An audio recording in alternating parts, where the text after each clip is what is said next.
Welcome to the Petersfield Hustings. I'd like to welcome everyone joining us on Zoom this evening for the Petersfield Hustings, and this is the second of two hustings we're holding to help inform the Petersfield electorate prior to casting votes for the 6th May local elections. Tonight, Monday 26 April, is the hustings for City Council candidates in Petersfield. Yesterday evening, we held the hustings for County Council candidates. Both events are being recorded and will be available on our hustings website. I'm Helen Weinstein, and I've been asked to be the chair of the Petersfield hustings for 2021 because I'm a local resident and I have a lot of experience in this kind of role, and I'm not a member of any political party. My aim is for these hustings to be a fair forum at which Petersfield candidates address their potential voters by answering a series of questions posed by local residents. The questions for City Council candidates tonight covers issues where it is the City Council that delivers services for benefits, bins and recycling, city centre and market square, community centres and events, graffiti and litter, homelessness and housing, parks and open spaces, local planning, public toilets, rivers and mooring, refugee and asylum cases and welfare, tree services. These hustings are a new event for our community in Petersfield, and the organising team has also provided a website with lots of relevant information, including a recording of these events where you can already view the recorded Zoom of the County Council candidate hustings from last night's event. And if you look at the Zoom chat stream, you'll find the address put up every so often during tonight's event. Importantly, every candidate for City and County Council for Petersfield has not only been invited to attend these hustings, but was also asked to answer the same 6 introductory questions before the hustings. We've had many questions submitted for both hustings, so thank you very much to people who live, volunteer, work or study in Petersfield for engaging with local issues in this event. The order in which the questions will be asked tonight has been ranked carefully according to their importance and specificity to Petersfield and the frequency of submission. Even though we've merged similar questions, far more were submitted than we can pose tonight. All of the questions not asked tonight will nevertheless be sent to all of the candidates, and we hope candidates will respond and all their answers received will go up promptly on our Petersfield Hustings website. The etiquette for these Zoom hustings is for the public to be muted. The candidates have been briefed beforehand on the processes, and our moderators are in listening mode, paying attention to the chat room. So please, public, do ask questions, share concerns and give feedback. Only moderators will capture your chat comments, and your extra questions will inform the priority given to live questions tonight, and will also be emailed afterwards to all the candidates so that they can provide answers on our website prior to the 6th May election day. We are very pleased that 6 of the 12 City Council candidates are attending the live hustings tonight, and they are Emmanuel Caro, Lib Dem, Michael Davey, Labour, Cosmo Lupton, Lib Dem, Shapur Mefta, Conservative, Richard Robertson, Labour, Katie Thornborough, Labour. Shapur Mefta has agreed to participate in these hustings despite fasting for Ramadan, so we understand around 8:15, 8:20 tonight, Shapur may close his camera for a few moments in order to have some sustenance at sundown.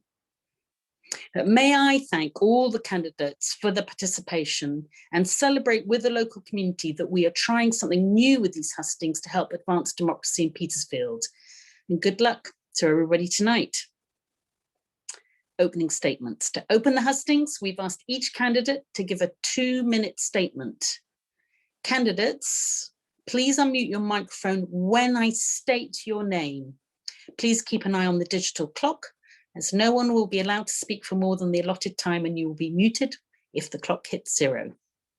For fairness, the candidates are rotated at each question, and in the opening statements, I'll cue the candidates to answer in alphabetical order.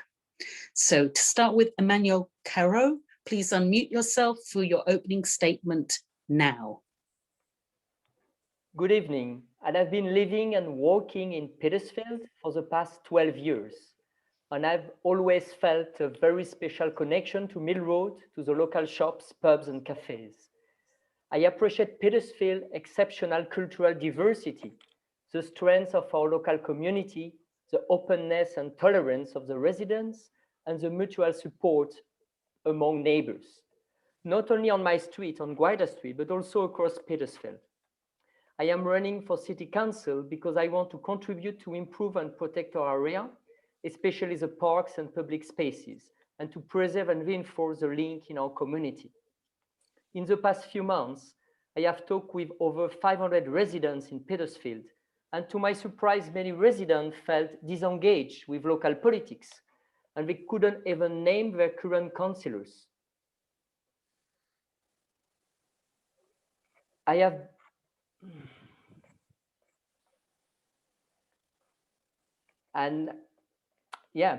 been living there for many years too, and I've never met any either. I felt local councillors need to be on the ground to listen to residents and to fix local issues. On the city level, I deplore the current city council lack of ambition and lack of vision. Cambridge needs to be much more ambitious to tackle climate change with concrete action, building eco-friendly houses, protecting green spaces and biodiversity, and ambitious policy for public transport for pedestrians and cyclists, to tackle house crisis, building more affordable houses, and to bring the community together with more cultural and social events. Thank you. Thank you, Emmanuel. Mike Davey, please unmute yourself for your opening statement now. Hi, my name's Mike Davey and I'm seeking re-election to the City Council. Can I start by saying thank you to Val, Pete and Helen for organising Hustings, and simply to say I'm delighted to be here. My family have lived on Riverside since 2009, which as folk will know used to be part of the Petersfield ward. My daughter attended St Matthew's, she's now at Parkside. My doctor's surgery is York Street. My politics are grounded and rooted in working with and for communities, so although I live only 200 metres over the border, it's gratifying to serve a community I know so well. My first priority on being elected in 2019 was simply to be a good ward councillor, to listen and advocate on our residents' behalf, to take responsibility and explain when things don't go as planned as well as when they do. That priority will not change. Over the last 2 years, I've represented residents in both big and small issues. The variety is astonishing, so be it tackling antisocial behaviour on Vicarage Terrace or Mill Road, assisting individuals with hiccups in the planning system, or challenging licensing applications, or campaigning successfully with residents against outrageous developments such as on St Matthew's Piece or at the Flying Pig. If re-elected, my main focus must be to enable our ward to emerge from the pandemic relatively unscathed, picking up and maintaining support to mutual aid networks and local community groups. To get through to the other side of the pandemic, local councils will need to be there for our people, particularly the most vulnerable. To conclude, my work background was predominantly in the public sector. Since leaving the county council, I've been the chair of governance at a local school, chair of board at Centre 33. If I was re-elected, I would bring my experience of the voluntary sector and local government, both as a councillor and an officer, to bear. I understand how it works. I want to put my knowledge and experience to good effect to serve this community that I know and love. Thank you. Thank you, Mike. Cosmo Lupton, please unmute yourself for your opening statement now. Thank you very much. Listening to so many of you over the past few weeks, I've been really struck by the passion and thoughtfulness with which people in Petersfield consider the challenges facing them and our city. However, I think too many people feel very distant from the levers of power at the moment. A lot of people feel like they don't have a voice at the table in how decisions are made that affect their lives. I believe local government can and should challenge that feeling, and I know that a Liberal Democrat Council is the best way to ensure it does. I think we've shown that in our approach here in Petersfield, listening to people, working with residents to tackle issues like antisocial behaviour, vandalism, housing repairs, problems big or small. We aren't about reigning over people, we are about working with them. We want meaningful and informed consultation. and for the council really to listen, not just about the big issues like Mill Road, as important as that is, but in getting the basics right with effective and responsive council services. And by listening to you, we have discovered, I think, some of the central ways that people feel their independence has been undermined. Kind of top of that list for me, I think, is poor housing and homelessness. I recently met, for instance, a young mother in a council home who's not been able to get repairs for 10 months. There's now repairs scheduled. That has left her kids in a really unhealthy environment, a bedroom covered in mold. I think we have to demand a lot better than that. I know she found it a really humiliating experience and felt like she had no control, and she's not alone. Rampant pollution also comes high on the list, as does lack of mobility and safety for vulnerable residents. By listening to you, we've formed clear plans to address these. I know together we can build a fairer, greener and more inclusive city. Thank you. Thank you, Cosmo. Shapur Mefta, please unmute yourself for your opening statement now. Good evening all, and thank you for inviting me to this Hustings. For people that don't know me, my name is Shapur Mefta and I'm the chairman of Mill Road Traders Association. And I've been running my business in Mill Road for over 26 years. I have developed friendships and associations which are extremely important to me and ensure I have a strong sense of belonging to this community. I do my best to listen and try to help as much as possible. But I know there is more I could offer in an official capacity. I also have previous experience of being a city councillor, so I have some understanding of the way the system is supposed to work, all of which stands me in a good stead if I were to be elected. Thank you very much. It's short, but thank you. Thank you, Shapur. Shapur, can you just check your connection? Because you started to become a little bit muffled on and off. So if you can check that before you answer the next time, that will be very helpful. Thank you. Richard Robertson, please could you unmute yourself for your opening statement now? Thank you. Now I'm seeking re-election to play my part serving the residents of Petersfield, both through community groups and with individuals' issues, protecting and improving the environment and helping the area thrive and develop. Now these are not just empty words. I have 15 years experience as a city councillor for our ward, years in which I have defended the interests of local residents from predatory developers, obtained funding for environmental works and highway improvements, and ensured that a brand new community centre is built on the ironworks site. It's under construction right now and it should be ready by the end of the year. But there's always a lot more work to be done and I'm ready to take it on.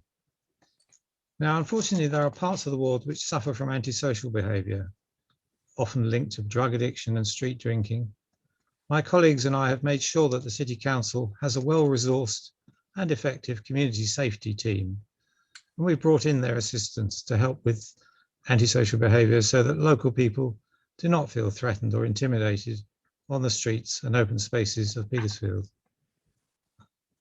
For Cambridge as a whole, I would continue to help manage the finances of the council, if I get elected, that is. I'll use my background as a chartered accountant and ensure that the council does as much as possible to tackle poverty, inequality and homelessness in our city. I would also take a special interest into tackling climate change by ensuring that Cambridge moves as quickly as possible to a net zero carbon position. And that means not just the council, but we will make sure that businesses and everybody plays their part too. I hope that you feel I'm the sort of person that you want as one of your councillors, and I hope you will elect me next week. Thank you. Thank you, Richard.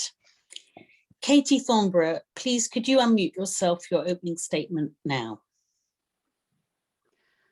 I'd like to echo other candidates' thanks to the organisers of this hustings and all those attending. Being able to meet with residents and listen to their worries or issues, points of interest and points of concern.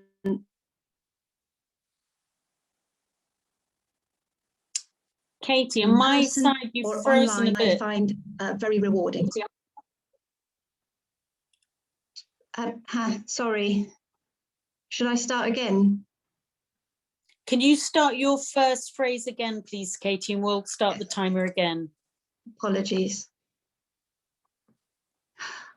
I'd like to echo the other candidates' thanks to the organisers of this hustings and all those attending. Being able to meet with residents and listening to their worries or issues, points of interest and points of concern in person or online is one of the most important parts of being a city councillor, and one I find personally very rewarding. I prefer to be out and about though, meeting residents and business owners on the doorstep, at coffee mornings or at organised community events, online if that is needed, of course. But I like to join in too. I get involved with litter picks and removing graffiti. I'll represent residents speaking out at planning applications. I'll help plant new trees and water them too. I turn up at meetings to lobby on issues important to residents. I champion our local businesses and do what I can to help organisations that lead on climate issues or support food waste reduction or fight for social justice. It's what being a Labour activist and a Labour councillor means. We turn up, get the job done. I think that I have been an effective ward councillor, dealing with issues, helping residents and making sure that the concerns that matters to my ward are properly represented. I want to carry on doing that, and I'm standing for re-election because I want to make sure that decisions made by local government reflect the interests of everyone, not just a privileged few. I want to continue to deliver Labour's promises, particularly around the environment. We must find ways to live that balances people's needs for a good quality of life with the planet's needs for us to live sustainably, and the City Council has a key role to. Thank you, Katie. I think we just lost your last phrase, but thank you for keeping to time, everybody. We're now going to go to the questions that have been submitted from the public. Could we please have the first question that's been submitted? Right. The pandemic has accentuated Petersfield's extreme lack of public open space. Do you have any ideas for how Petersfield's public open space provision in general, i.e. beyond St. Matthew's Piece, could be increased? For each candidate, you've 2 minutes to answer, and I'll give a summary of the question when I name you in turn to answer. So Mike Davey, you're up first. How could Petersfield generally have access to more public open space? Your answer, please. Please unmute. Thank you, Helen. I think it's been clear by being involved in the discussions around St. Matthew's Piece that Petersfield is the ward with the least public green space in the city, and whilst it's lovely to be in Mill Road Cemetery and it's nice to go to Fennis, they don't really count. So I think it's important, therefore, in the developments that are taking place within the north side of the city, if I can call it, that we ensure green space is in place. So when we built them on Mill Road, when we look like the developments on Devonshire Road, we have to ensure that green space is part and parcel of that discussion. And I think in that north side of the ward, I love the idea that's coming from some residents of creating a green street down York and Ainsworth, and how we develop those and looking at using people like on the Verge to assist in that process becomes really important. So I think that's the first thing. Petersfield is, I think, 3 different areas, if I'm honest, and the new area down in Arcadia is, again, shows that you can, if you're inventive, use green space, and you can start to look effectively at what one can do. How you then develop it further becomes problematic because of the very urban nature of Petersfield. So I think you have to be using initiatives that involve how you might look at how streets are used, how you look at how you can prevent cars, I think, in certain places, whereby you therefore how you model the streets. I think you also have to try and ensure that you have a hierarchy of use, so pedestrians must come first. So going back to it though, it's because it's an urban environment, we have to look at innovative ways of how we can use our streets to green the area. Thank you. Thank you, Mike. Cosmo Lupton, you're going to be up next. If you can unmute, the question is, how could Petersfield generally have access to more public open space? Your answer, please. Thank you. Yeah, this is a really important question. And I suppose in terms of how we're approaching it, we see it very much as an issue of well-being. We recognise that particularly over the last year, open spaces have been such a lifeline for so many people. And it's very much an issue of equality too. I think Petersfield doesn't get its fair share of open space, as has been touched upon already. Obviously, we need to make sure that there is new open space in any new developments. I think that the Travis Perkins site, for instance, want to be making sure that there is really generous open space there, that it's really good quality open space. I think the idea of community gardens, that kind of, and allotment space, for instance, is particularly valuable. I think we also need to make sure that we're enriching the open spaces that we have, including play and children's spaces. We have a plan to do that, whether it be investing in new water fountains, having up-to-date management plans for our open spaces, and really consulting on with people how they want them to be improved. And I think when it comes to play parks, we also need to make sure that we really have a strong sense of what the state of the equipment is, a good register of play parks so that we can target investment where there does need to be that repair and maintenance. I know, for instance, that some residents to give one example, Ravensworth Gardens, the smaller park space there, really felt that actually some of the playground equipment needs a bit of TLC. So I think that really making sure we're keeping on top of that, promoting the open spaces that we have and investing in that, as well as getting on top of things like litter, making sure we're refurbishing our public toilets. I think we want to make sure there is good quality open spaces as possible, and that will mean that we have that better access. So yeah, thank you. Thank you, Cosmo. Shapur Mefta, you're next. How could Petersfield generally have access to more public open space? Your answer, please. I think we have to look at these big developments which are happening in Petersfield. One of them, which is as Cosmo mentioned, the Travis Perkins, which is going to move and is going to turn into accommodation. We have to make sure that they will allocate enough space for the green space, and then people that can use it public. And then we have to make sure that existing green space which are available are looked after and not be destroyed or anything. And we have to find that anywhere which is not used and can be used as green space, we should be able to obtain that space and turn it into a green space, because people are very happy with even a bit of greenery. They just want to go sit down, enjoy it, and whatever it is.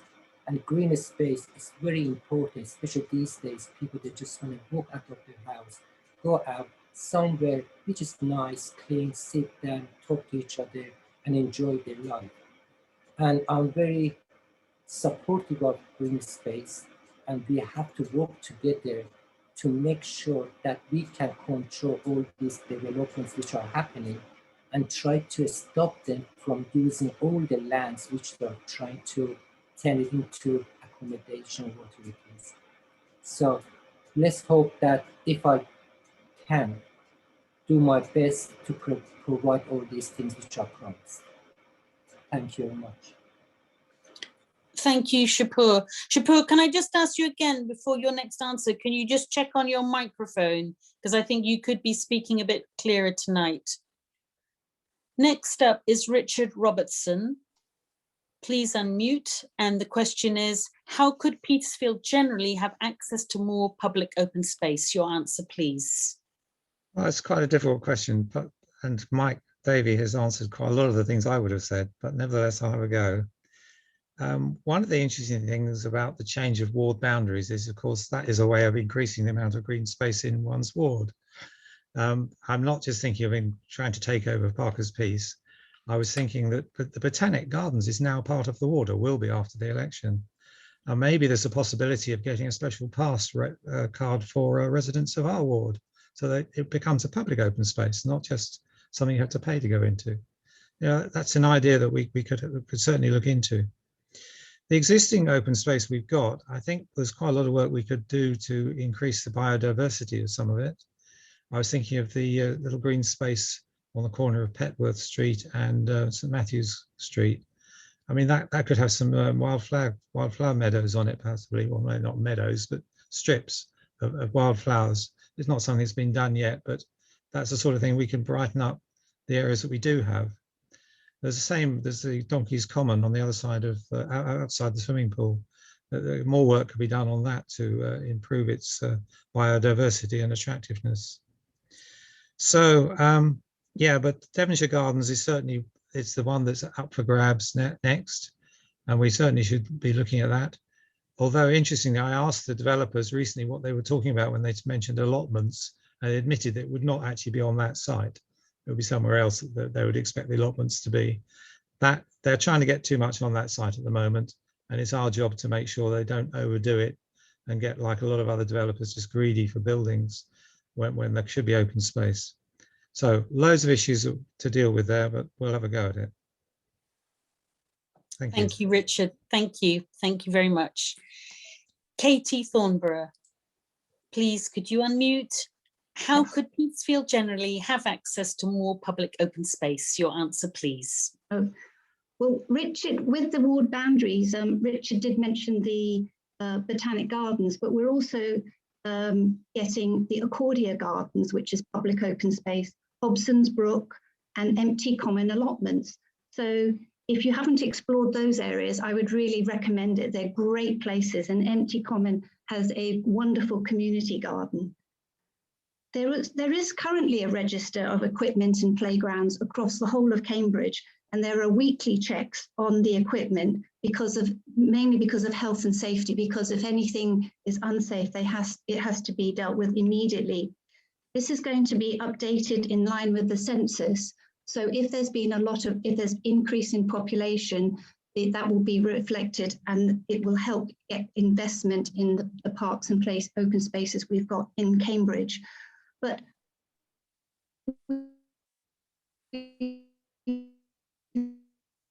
manage the labour to be spent over the next 2 years for environmental improvement projects. And I'd like to work with all of the residents of Petersfield to see what you would like and see how we can improve the small and larger spaces. Are benches needed? More flowers? Places to grow? Are there very small little spaces that we could actually turn into community gardens? And also, could we somehow green more of the streets? I noticed that there was on York Street, somebody has taken out a small bit of pavement and grown a vine up the wall. Maybe we could encourage more greenery down the streets and across the whole space. I'm also keen on any meanwhile spaces that we can provide for residents to grow. We've created 3 across Cambridge already, so maybe there's some places in Petersfield too. Thank you. Thank you, Katie. And Katie, before your next time round to answer questions, can I just ask you to see if you could turn off more devices near you so that you don't freeze up while you're answering a question, if possible. Thank you. Emmanuel Caro, your turn next. Please unmute. And the question again is, how could Petersfield generally have access to more open public space? Your answer, please. So first, I will absolutely agree. There is a lack of green space in Petersfield, and we saw it during COVID, absolutely. So first is essential we protect and maintain our existing open space. Not only St. Matthew, Ravensworth Garden has been mentioned before, the cemetery, and there is a lot to do there to maintain the space, but also the biodiversity. So some space need to be also wild meadow, or some space need to encourage biodiversity. Some of the things also that have been mentioned before, like by Katie just before, and that's totally right. We need to encourage also more local initiative. I'm wondering why they haven't done it before in the last few years, but it's clearly something we would like to develop more. I know on Guida Street, we encourage hedgehog highways. So to encourage hedgehog to go from one garden to another. I think we also need to encourage help within the community, like residents can help each other to maintain a garden, especially with elderly or people we don't know how to maintain a garden. So that will help. And also some missed opportunities. I know Ironworks, it was no green space at all. They cut some trees on Hope Street and there's not so much green space. So that was a missed opportunity. So what we want, if we elected as a city council in Petersfield, is for new development like Devonshire Road to have much more green space. The same around the train station. Is a shame there is not enough green space, it's very minimal. So clearly more green space, more biodiversity, but also involving the community, like every resident learn how to maintain, their front garden, their back garden, and more green within the ward. Thank you. Thank you, Emmanuel. Next, the second question, please, from the public. Right, St. Matthew's Peace is a vital and much loved public park that has been under continual threat of development. How will you work for its long-term protection? And would you support the compulsory purchase of land on the Peace at a reasonable price? Thank you. For each candidate, again, you've 2 minutes to answer, and I'll give a summary of the question when I name you in turn to answer.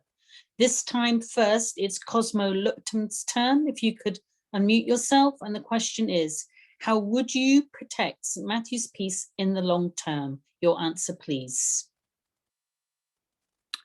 Yeah, thank you. I think this is a crucial issue, and I was so pleased to see the recent proposals thrown out, protecting such a wonderful space that so many of us really love. I think certainly you should look at the option of compulsory purchase. I think if for whatever reason that was not possible, I think there's some important lessons from the recent debate over this and opposition to this, which is, I think, that building a really strong community around the space is so critical, and making sure people really feel they have a stake in it, and as many people as possible feel they have a stake in it. I know Friends of St. Matthew's Peace have done good work on this, including Councillor Davey, of course, and I want to work with them very much. I know also, sort of in a more informal way, other residents have also been involved. I want to work with Petersfield Area Community Trust, for instance, in supporting their work with Party on the Peace. And so I think that building that sense of community and engagement is so critical. I think combined with both that engagement, those residents coming together, there are also obviously real clarity of argument and organisation and discipline when it came to how to oppose it with specific policies where it violated the local plan. I think we need to make sure that we do maintain that discipline. So I think overall we've got to keep up the momentum that's been seen with the most recent proposals, not rest on our laurels at all, and continue to fight to protect it. So yeah, I'd be willing to look at whatever option I can to make sure we do protect this essential space. So thank you. Thank you, Cosmo, for your answer. Next up is Shapur Mefta. Please unmute. Thank you. How would you protect St. Matthew's Peace in the long term? Your answer, please. This is I hope you can hear me better now. This is a very important issue, and we have to do anything in our means to protect it.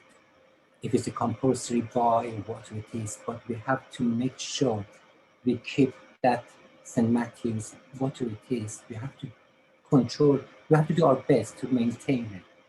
And I'm sure once the election is over, people are willing, or all the new councillors or the existing councillors which are elected, they have to put all their efforts to be able to control it. And if it comes to it, I'm sure the city council, they have the money to purchase the land, if it has to be compulsory or whatever. But we have to preserve and look after St. Matthew's. And hopefully that can be done, because we do need every piece of those greens we have, and we have to make sure we're not going to lose them, because once they've gone, it's impossible to replace them. So my opinion is after election, whoever is in control, they have to put all their efforts to be able to control it. Thank you very much. Thank you, Shapur. Richard Robertson, if you could unmute. How would you protect St Matthew's peace in the long term? Your answer, please. Well, firstly, I must say I was very pleased to work hard with the local community to protect it from the recent attempt to build a massive monster on top of the dance school. That was very pleasing to work with you all. I think we have to recognise that we were successful partly because mainly because the existing local plan has got policies in it which protect it, and we were able to demonstrate that those policies were not being they were being ignored by the developers. So we've now got an emerging new local plan, and we need to make sure that that new local plan has at least as strength and perhaps more strength in it to defend that important open space from further attacks on it from developers. The other thing we could do is part of the public open space at the New Street end has got a car park on it, or what should be public open space has got a car park on it. I think we need to tackle the owners about converting that back to actual open space that is grass, because I don't think they should be able to get away with it using it as a car park. So that's another area we could actually go to them and positively act to do something about it. And the question is, would I support buying it by compulsory purchase? Yes, I would, if a reasonable price could be obtained. I'm not sure that's possible, but if it's possible, then we would have a go. Thank you. Thank you, Richard. Katie Thornborough, you're next. Please unmute. Yes. How would you protect St Matthew's peace in the long term? Your answer, please. Well, I loved St Matthew's Peace when I lived right next to it 30 years ago. I love it now, living right next to it again, and I want to love it in another 30 years. Yeah, as Richard said, the planning, there was due process and the application was very rightly turned down. I was on the planning committee that listened to all of the reasons and arguments and voted against the application. Having an application turned down will provide some protection going forward if anybody should consider developing this in the future. I think one thing that would strengthen the open space is actually having more data and information about it. It's an extraordinary place. It's not just open for playing. People play football and basketball. There's the play area, but people go and have picnics. They read. They do Tai Chi in the morning. And there's wonderful biodiversity. I think we need to really strengthen and let people know how very important this is.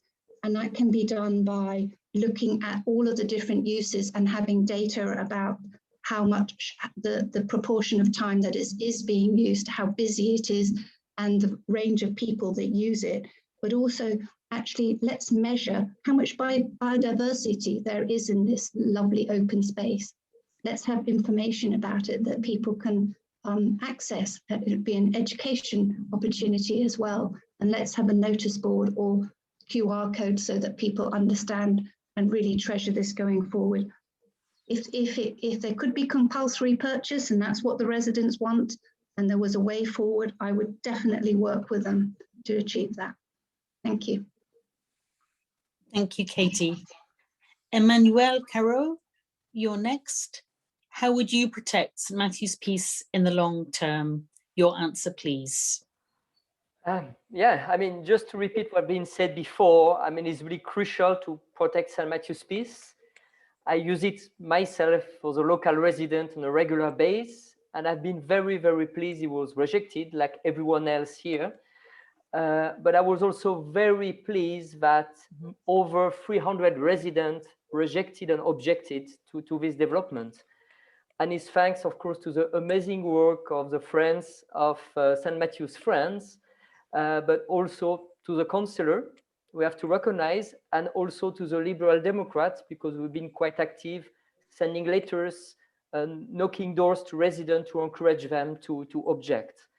So we've been all pulling together in the same direction. So obviously, if we have an opportunity long term to lock the situation and to buy the land, absolutely, it's something we need to consider and to push forward as a city council, because you will guarantee the space for the next generation. But also, I think, was being said a bit before, but is an amazing space for all generation and for all type of use, not only for sport, for children, for elderlies, for people to get breath of fresh air. But we should probably organize more community events. I mean, we have amazing events sometime in the year, like Party on the Peace, but hopefully we would like to create more events. And I would like to champion this type of local initiative to have more opportunities in a good days in summer and in spring, to have more events for the local community to get on together and to kind of having more socializing time. Thank you. Thank you, Emmanuel. Mike Davey, your turn next. Please unmute. How would you protect St Matthew's peace in the long term? Your answer, please. Thank you, Helen. Being involved in the campaign and being part of the Friends of St Matthew's Peace over the last year has perhaps been the most rewarding thing I've been involved in. And the why it's so good is because it's about how you work with and for residents. So it's not about me, it's not about Manuel, it's not about the Green Party. You've all been involved. It's about bringing people together to find a way forward.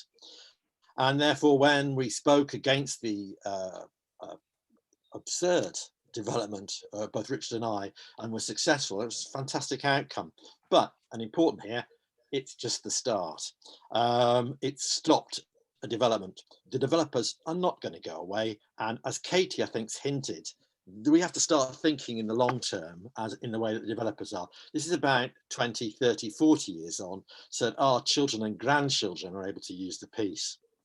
The history is important. The work that Val in particular and Janny Goodman have done must be acknowledged, and it also demonstrates the kind of things we need to do in the future to secure the peace. And as a minimum, that should be about some form of community management, in my view. Going back to a specific question about the CPO, I have been already working with, on behalf of the Friends, with the head of property and the head of legal to look at the potential for a CPO. And whilst it's not been thrown out as yet, I'd hate to promise anything, because it will come down to cost invariably, and it will come down to how much we get or have to spend to take this forward. And that will be negotiated with the head of law, the head of property, but also importantly with the Friends. So would I like it to happen? Of course, it'd be absolutely blooming wonderful, but it's going to be really difficult work. So anyway, let's hope it comes off. Thank you very much. Thank you, Mike. And can I please thank all the candidates for speaking to time. You're doing a really, really good job of speaking promptly and succinctly. Thank you. Next, please, can I have the third question from the public? Homelessness, precarious housing, and housing benefit problems are widespread in Cambridge, particularly for those on low pay. How would you address these problems? Again, for each candidate, you've 2 minutes to answer, and I'll give a summary of the question when I name you in turn to answer. We are going to start with Richard Robertson for this question. If you can unmute, Richard, how would you improve the housing situation for those needing most help? Your answer, please. Well, this is a very difficult question because so much of the issue is not in our control. It's a government-controlled matter. Housing benefit, for instance, is restricted in Cambridge to what is called a local housing allowance, which is the average of the sort of housing across the whole county. And of course, rents in the Fenland area are much lower than they are in Cambridge. But nevertheless, the same local housing allowance applies everywhere. We do what we can. We certainly help more on council tax rebates, which are very much linked to housing. There we have a scheme which takes into account 100% of the council tax payments, whereas other councils do not take into account the whole percentage. For instance, South Cambs don't have as good a scheme as Cambridge does.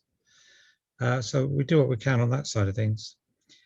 Private housing landlords are a real problem in Petersfield. They charge an awful lot of money. They often evict tenants after their 6 months is up for no good reason often. We have introduced, we were looking at a scheme for developing more control over local housing private landlords, but in the end we're concentrating on improving the maintenance qualities of the private housing.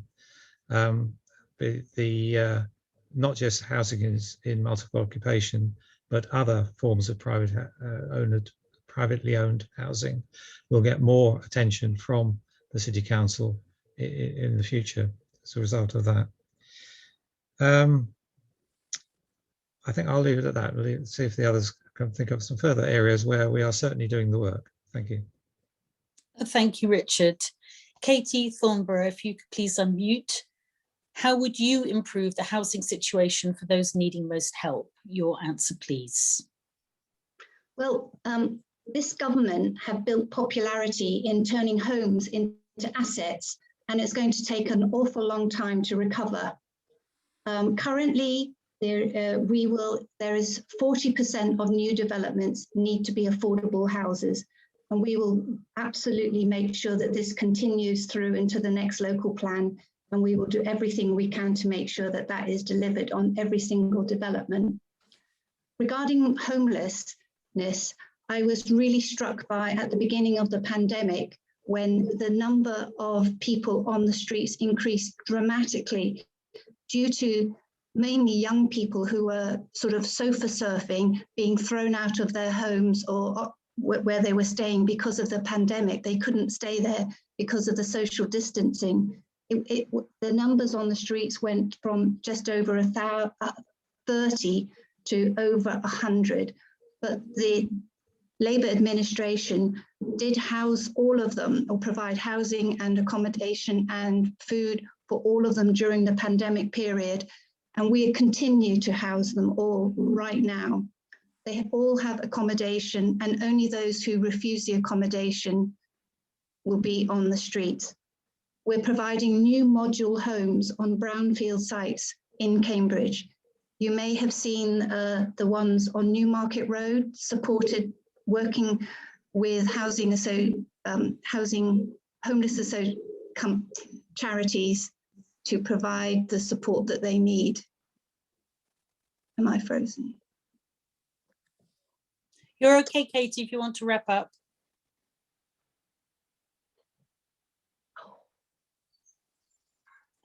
Thank you, Katie. So sorry about that. I just mentioning, I think the module homes that are being provided in some brownfield sites.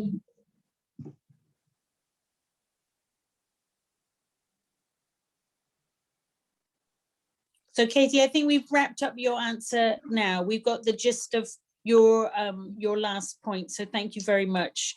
Next, we're going to go to Emmanuel Caro. If you could unmute, please.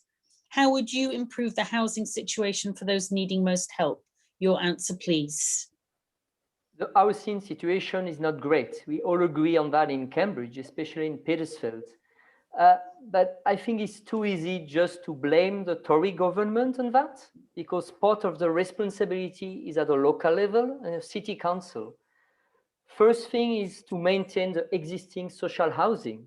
We talk with a lot of local residents in Petersfield in social housing, and they have really a drop in the quality of maintenance. Some residents are really waiting to get their property repaired or improved. And is also an opportunity with the green development and grid subsidies to improve and upgrade the properties to get more environmental friendly social housing. So that's clearly the City Council have a role to be more ambitious in maintaining the existing council houses. Then is to develop more social housing. Again, I completely agree we need to build more. But then I think the current Labour City Council, they've just done the bare minimum. In Ironworks, I think the Lib Dem opposition, they ask for 50% on social housing, and it's been only 40%. So we need clearly to have more social housing. And also we need to encourage all residents in Petersfield to renovate the houses, and also private landlords need to be encouraged to upgrade the property in order to have really quality residence accommodation. And that's there is a role for the city council to encourage and take advantage of national grants to get to upgrade the park of residence. Thank you, Emmanuel. Mike Davey, you're next. If you could unmute, please. How would you improve the housing situation for those needing most help? Your answer, please. I'd like to break this into three bits, if that's okay, Helen. First, in terms of homelessness, there was an increase in people on the street when the pandemic started. So I'm delighted to tell you that we offered everybody who's on the street a place, either in temporary or voluntary accommodation, and that was done successfully.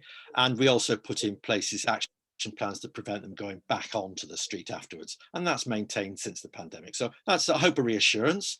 In terms of poor housing quality, as I'm sure our colleagues know, our actual quality is above the regional average. So we go back as 94% is satisfactory, which is a high percentage, which is significantly more than elsewhere in the Eastern region.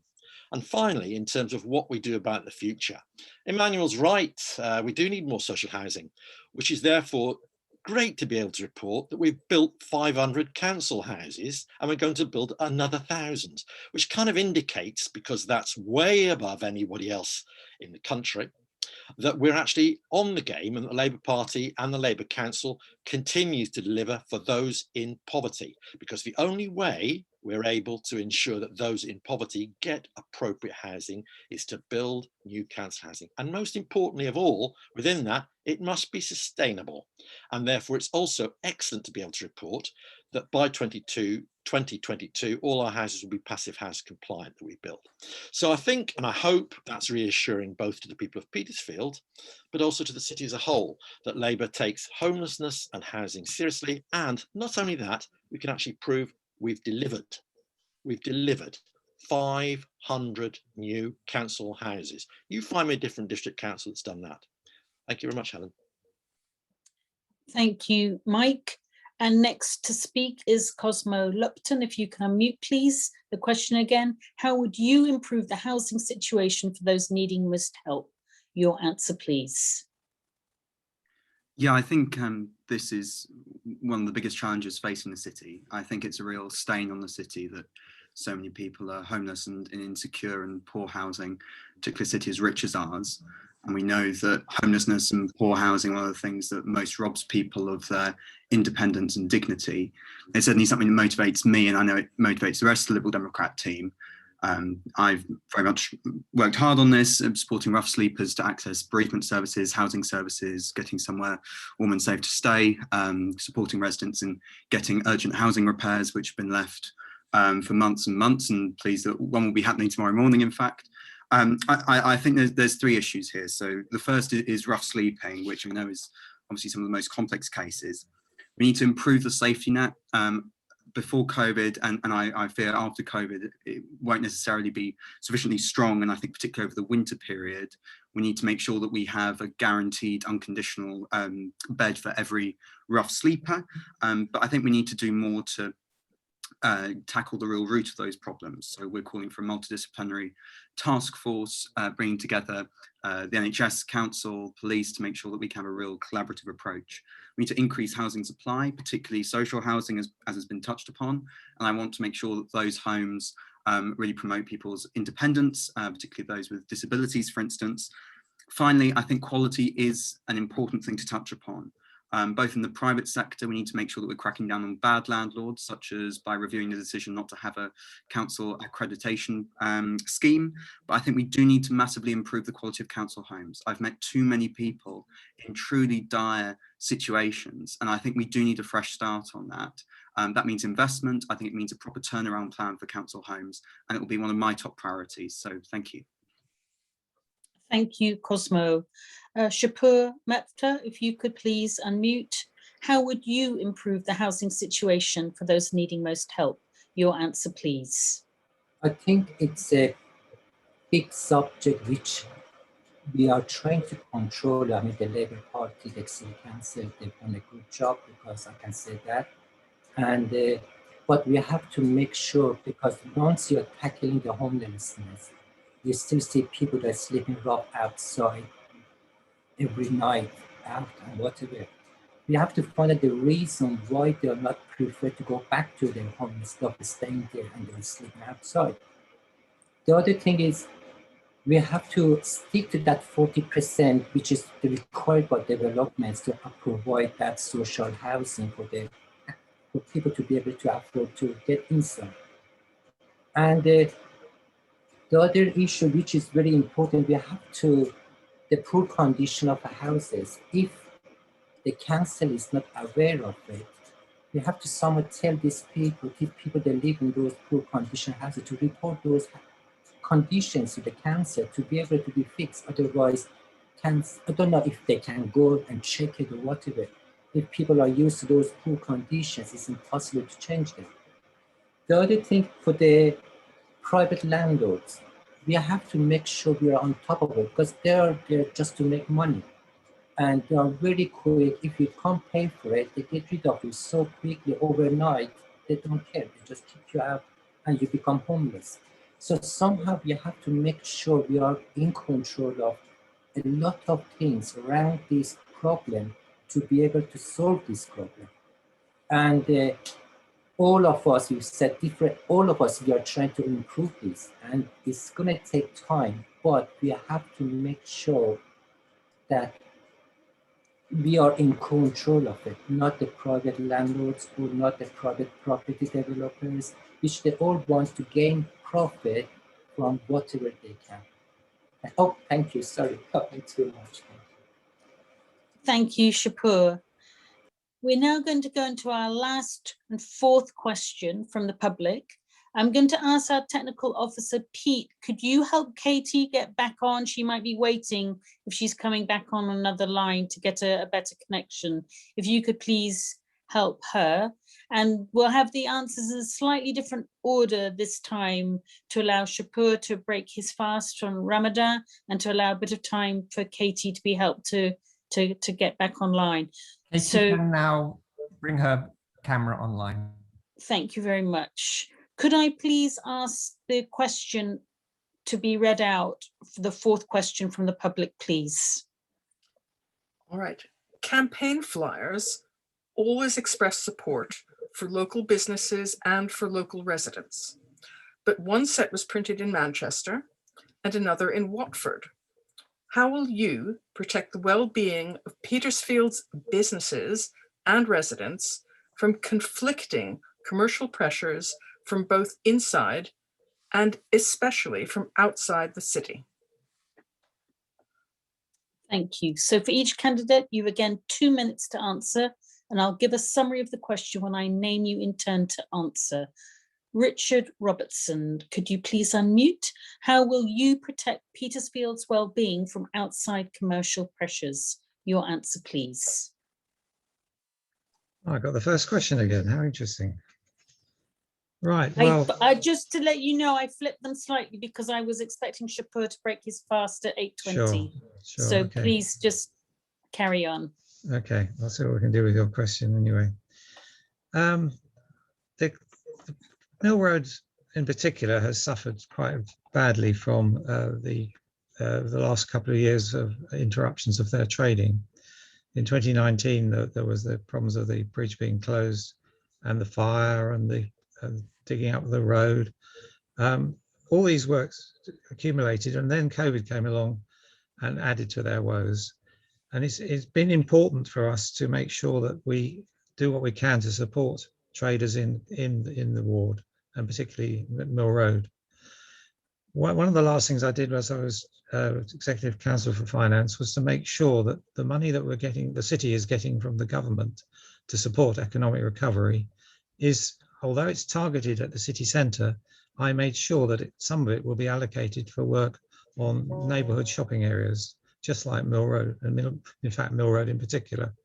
So we will be making sure that some of the economic recovery money that is available from the government will go into the enterprises on that street.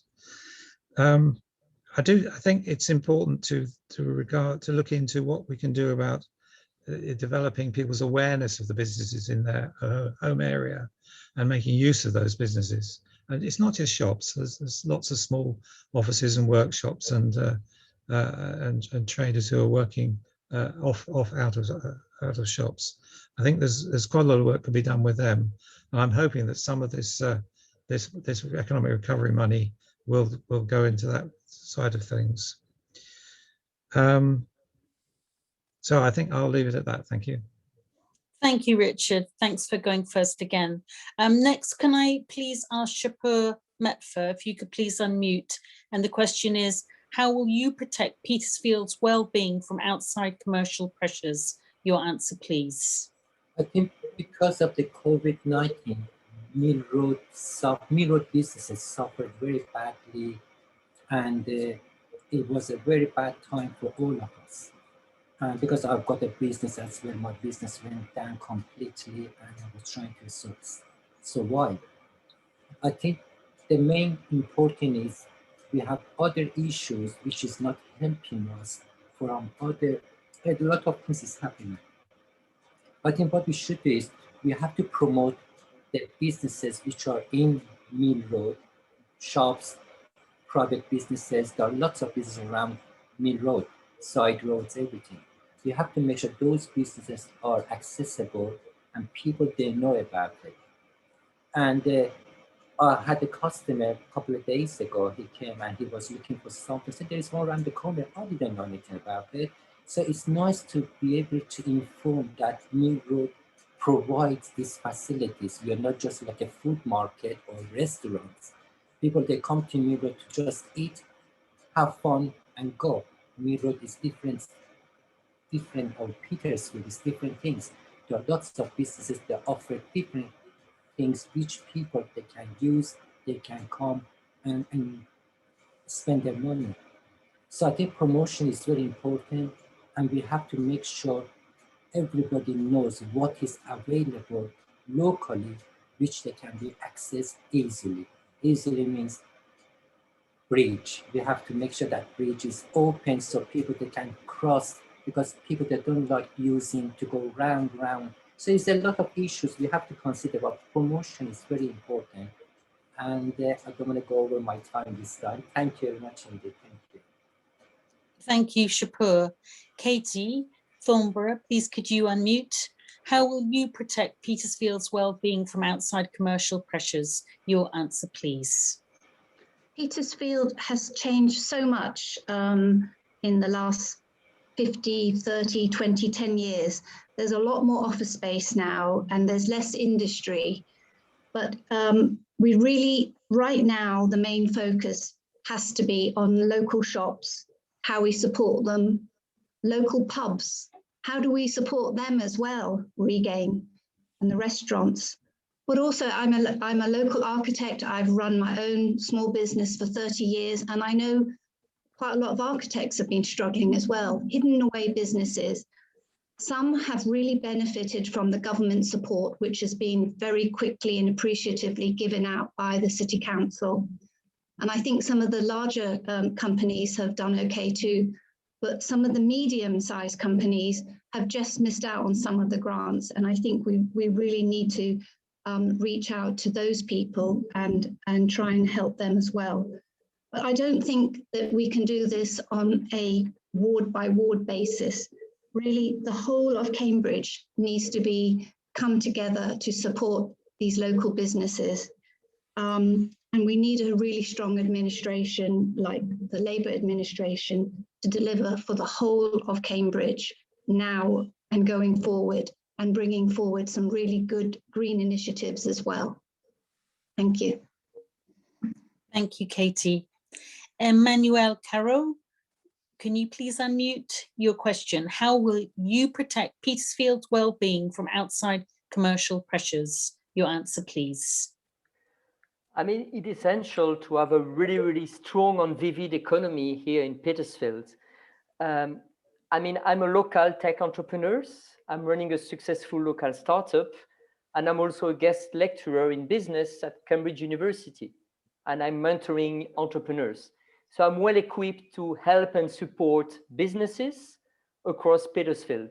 And we really need to have a plan. Post-COVID, we need a proper plan to promote local businesses, to create local events, to bring the community together, to buy local, but also we need to bring all the community together. It's not us versus them, you know, it's not like the local versus the big corporation.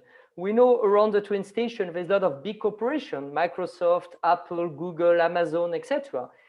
And there's a lot of employees, a lot of freelancers, a lot of people. So we need to bring these people to use the local shops, to use the local cafes and restaurants and local trade, and to be more involved with the community.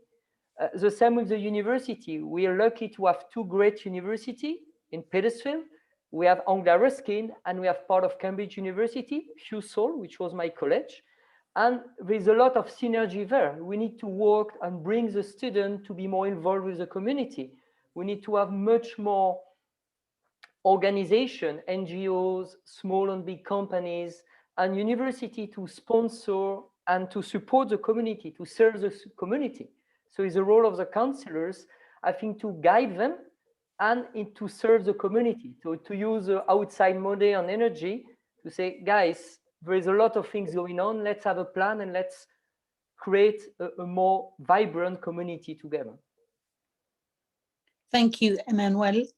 Mike Davey, you're next. How will you protect Petersfield's well-being from outside commercial pressures? Your answer, please. Thank you, Helen. I was fortunate enough to succeed Richard as the Exec Councillor for Finance and Resources in September last year. So I've been involved in quite a few processes around the economic regeneration of the city post the pandemic. I think the first thing we need to do is to make sure grants get to the businesses as they require them to help them support them get out of the pandemic. It's been a horrible, horrible time for businesses. And the best thing we can do as a city council is to make sure we do our job, i.e. get the money out quickly as possible. So that's the first priority. I think the second thing is to start in terms of planning for the future. Richard has already pointed out, he's party to and instigated the notion that the Economic Recovery Officer that we just employed will be looking at Mill Road. That has to be done in partnership with other organisations without getting into local government bureaucracy. The combined authority, I'm afraid, takes the lead in responsibility for the economic recovery post the pandemic. But that does require us to work in partnership. And it does require us particularly to work in partnership with our colleagues in South Cambridgeshire, because they suffer from the same issues that we do. It's just different.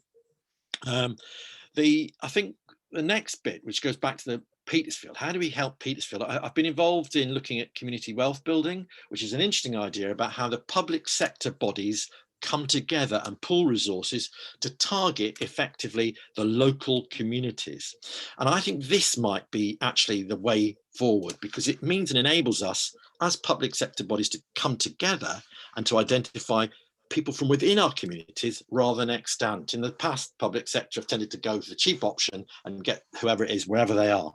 That's not helpful because it means that communities suffer. So I think there's three bits to my answer, Helen, and I thank you. Thank you, Mike. Cosmo Lupton, if you could please unmute. How will you protect Petersfield's well-being from outside commercial pressures? Your answer, please. Thank you. Well, I think I'll always want to put residents' interests first in those questions, and certainly I think, for instance, aspirations over climate change and air pollution when it comes to new developments like new office spaces, that's got to be the thing that the kind of thing that the council really is tough on, and make sure that they are responding to what residents want with those, rather than just rolling over to those commercial interests. I don't think that the two have to conflict though necessarily, and I think certainly supporting strong local businesses and also making sure that there is real connection between the community and business. So one of the things that we've been talking about is a community cohesion programme and a community cohesion fund, which would particularly fight disadvantage in our community, providing strong opportunities for our young people in terms of work experience and training with local businesses. Obviously, we need to support the local businesses that we have, including on Mill Road. I think important to that is to really listen. I know I've said that before, but I think it's an important point. No local politician knows as well as traders themselves what those businesses need. And so what we've been talking about is something called a business improvement district, funding and evaluation of that. And that would mean that businesses would be able to lead on what improvements they want to see on Mill Road, and we'd really have a sort of consultation process rather than us just pointing out what we want to see. And I think that's the best way forward for that.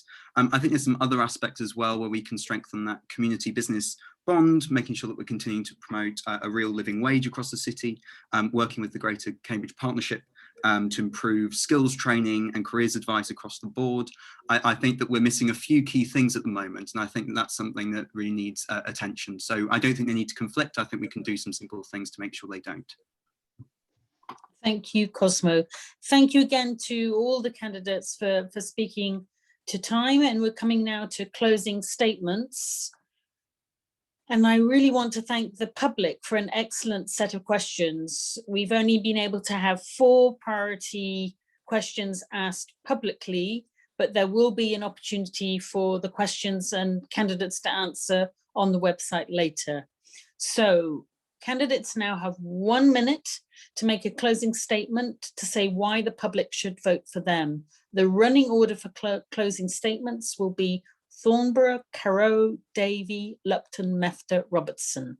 So Katie Thornborough, if you could please unmute your closing statement, please. What an intense session this has been.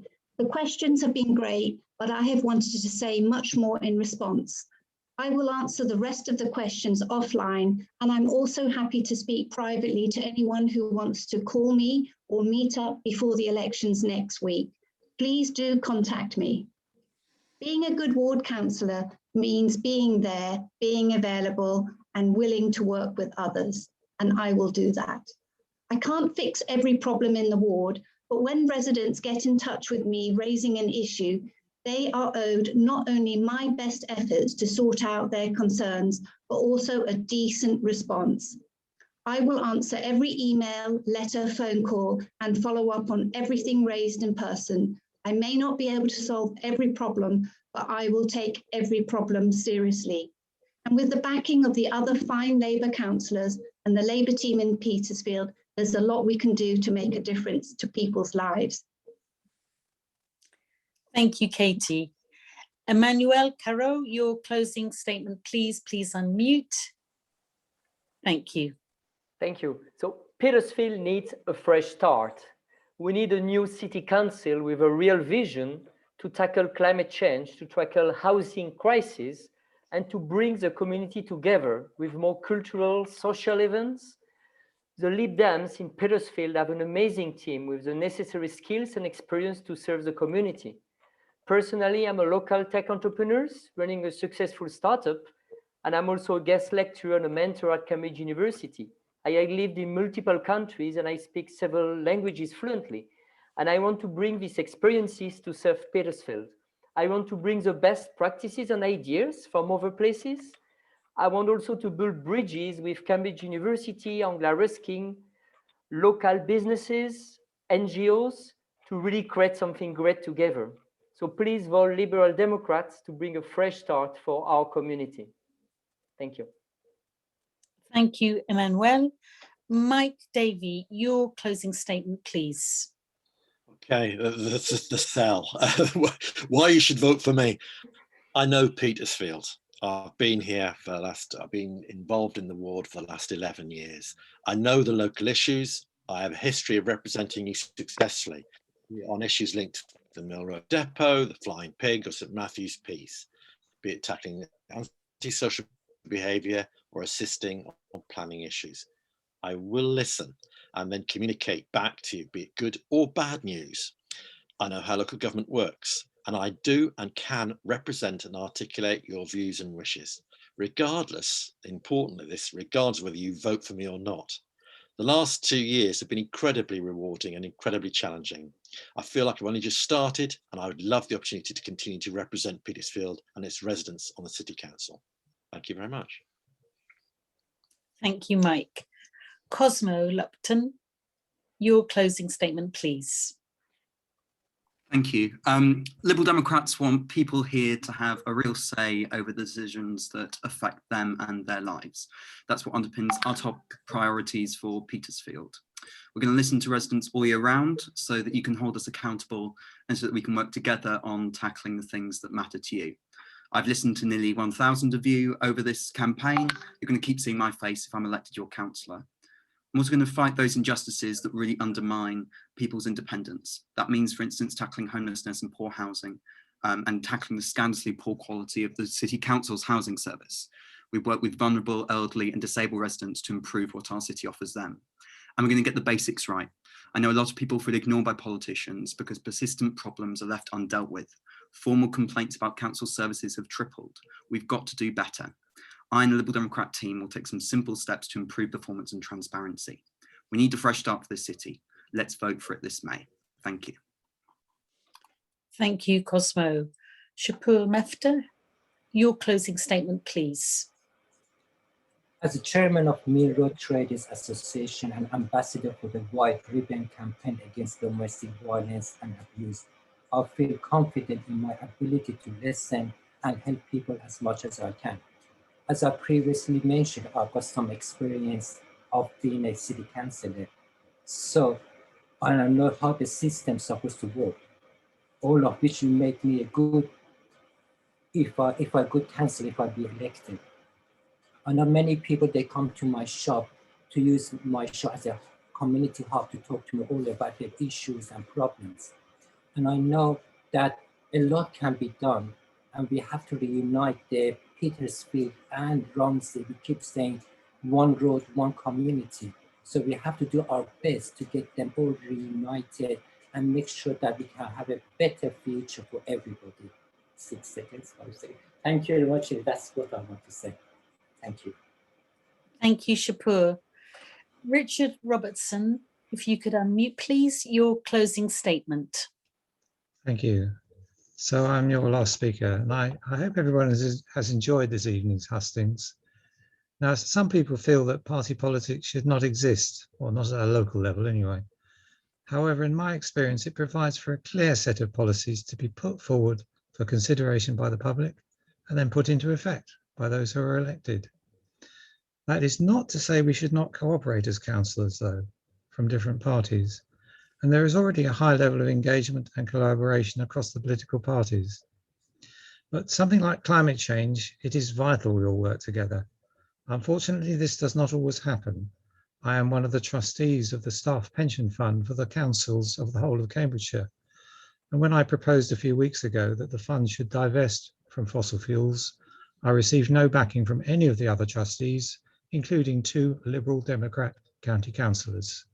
I feel the electorate will remember that when they vote next week. Thank you.